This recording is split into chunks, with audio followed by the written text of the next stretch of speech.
A graça e a paz do Senhor Deus esteja em nossos corações. Bom dia com Jesus. Vamos meditar hoje um pouco sobre Mateus capítulo 6, que é um dos sermões que o Senhor deu lá na montanha. E esse sermão vai falar sobre 3 pontos. Vai falar sobre esmolas, sobre oração e sobre jejum. Mas nós vamos nos prender no segundo ponto, que é a oração. Sim, vamos dar uma pincelada um pouco nesse assunto aí. Nós vemos aqui que o próprio Jesus Cristo, ao iniciar seu sermão, ele fala sobre as esmolas, né? Então, eu creio que nesse momento é um momento que antecede ao momento em que ele vai falar sobre a oração, porque ele está preparando, mostrando qual é o preparo de alguém que vai orar, que vai buscar a Deus, né? E o fato da esmola é o fato de a pessoa abençoar os outros sem querer a glória para si, né? Quer dizer, sem ser hipócrita, né? Como se fazia os hipócritas, né? Ele estava condenando essa prática. Então, ele nos está ensinando naquele momento aos seus discípulos e todas aquelas pessoas que estavam ao seu redor, que aquela pessoa que quer buscar a Deus em oração, precisa ter um coração humilde. E em seguida, já no verso 4, ele diz que para que a tua esmola seja dada ocultamente, e teu pai que vê em secreto te recompense publicamente.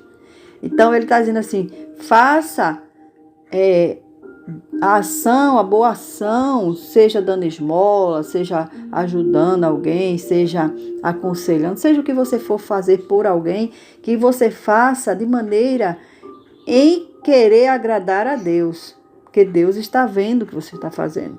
Se você vai receber uma recompensa, essa recompensa vai vir voluntariamente por Deus, não pelas pessoas.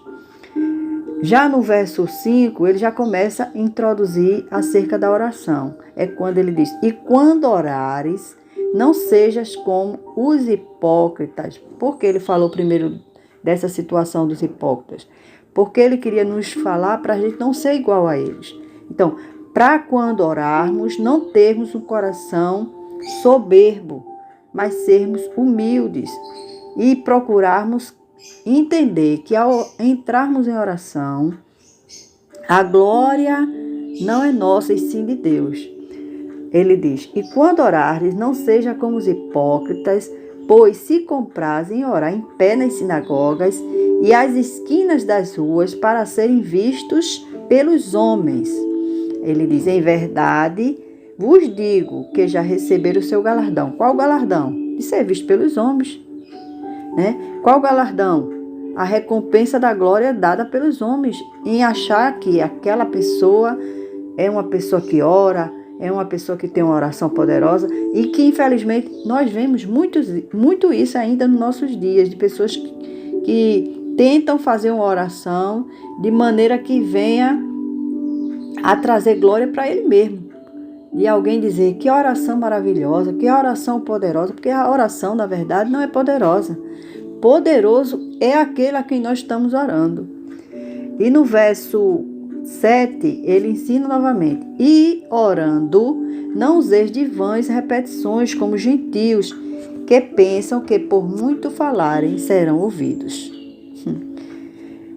Nessa parte aqui, ele está falando daquela oração repetida, daquela oração mecânica, daquela oração em que você não tem mais aquela intimidade com Deus, você está orando, você só está repetindo aquilo que você já tem na sua mente. Você não tem mais um diálogo com Deus. Sua oração já se tornou uma oração costumeira. Não tem mais algo novo na oração. Então, é importante, ele disse aqui, não pelo fato de a gente orar incessantemente por aquilo que queremos, mas ele está dizendo que ele já sabe o que nós precisamos, mas ele não diz que não nos impediu de falar, de pedir aquilo que nós precisamos. Ele nos orienta a não usar em vãs repetições, de ficar repetindo como uma reza, como alguma coisa que você já está acostumado a ter. Não é um relacionamento novo com Deus, não é um diálogo novo, é algo que você já está continuadamente falando, só aquilo, você não tem mais outro assunto para falar com Deus. Então, no 9, ele começa então com a instrução do Pai Nosso. É o modelo de oração que ele nos trouxe, que ele nos deu. Primeiro modelo, primeira palavra que ele fala nesse modelo de oração é nos mostrar que o reino é dele e que o poder é dele, para que nós possamos entender que não é o poder da nossa oração, que não é a nossa vontade, que o reino é dele. Então, se ele é o reino, dele é a vontade soberana do Senhor. A oração não vai mudar a vontade soberana de Deus. A oração vai fazer com que a gente possa ter um diálogo com Deus para mostrar a Deus nossas necessidades. E ele vai ter o poder, de resolver aquela causa para nós. Que ele sempre tem o poder em suas mãos, ele tem o poder para todas as coisas. No verso 11 agora, ele fala agora sobre as nossas necessidades cotidianas. Ele fala sobre o pão, referindo-se à alimentação, referindo-se à providência de Deus no cotidiano da nossa vida, da nossa sobrevivência, aquilo que nós necessitamos, tanto o pão que alimenta, quanto as outras necessidades que nós temos, de calçar, de vestir, todo o cuidado de cada dia que Deus tem para conosco. Então ele fala com que a gente peça aquilo que nós necessitamos naquele dia, e não para que nós não possamos ficar ansiosos com aquilo que vem no outro dia, como diz ele mesmo em sua palavra, que cada dia traga o seu próprio mal, para que a gente não fique na ansiedade. E no 12 ele diz: perdoa as nossas dívidas, assim como nós perdoamos aos nossos devedores. Então aqui ele ensina a posição daquele que vai orar, em primeiro perdoar. Porque nós vamos chegar diante de Deus pedindo perdão e devemos também ter a atitude de perdoar aqueles que nos ofendeu. Porque se nós não, a sua palavra diz, se nós não perdoarmos aqueles que nos ofendeu, o Senhor não vai nos perdoar. Então ele ensina: perdoe e chegue à minha presença com o coração que perdoa, para que você também seja perdoado. Porque no 15 ele já explica que isso pode acontecer. Se, porém, não perdoardes aos homens as suas ofensas, também vosso Pai não vos perdoará. E no 16, ele fala sobre o jejum. Quando nós jejuarmos, não demonstrar para a glória nossa que nós estamos nos sacrificando em um jejum, que o jejum é algo particular com você e Deus. O verdadeiro jejum é aquele jejum secreto em que só Deus sabe que você tomou essa posição de sacrifício para agradar o Senhor, para mortificar sua carne, para reconhecer que você precisa de mudar, precisa de um sacrifício para ali a sua própria vontade ser sufocada, Então, o sacrifício é verdadeiramente isso. É quando a gente nós nos colocamos diante de Deus numa atitude, numa ação de mortificar as nossas próprias vontades, a começar com o desejo de se alimentar, que é a maior evidência da carne, é nós termos a necessidade de nos alimentar.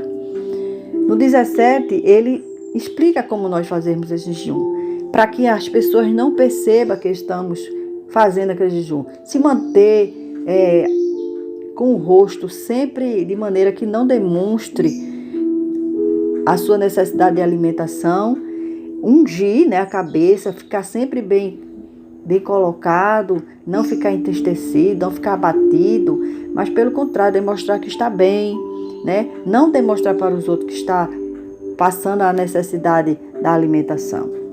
Para que as pessoas não percebam, né, que a gente esteja jejuando, é o que diz o verso 18, 17 e 18 eu vou ler. Porém tu, quando jejuares, unge a tua cabeça e lava o teu rosto, para não pareceres aos homens que jejuas, mas a teu Pai que está em oculto. E o teu Pai que vê em oculto te recompensará. Então tudo é para Deus, irmão. Não é para que a gente demonstre às pessoas que estamos jejuando, nem está propagando que nós estamos jejuando. O jejum é algo entre você e Deus. É necessário. Eu sei que tem os jejuns coletivos, é um chamado a jejum, mas aí é outra coisa. Mas esse jejum é o jejum de você e Deus, a intimidade entre você e Deus.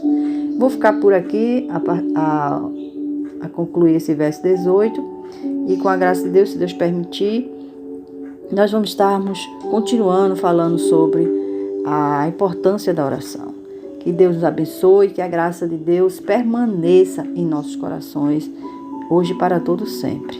Amém e amém.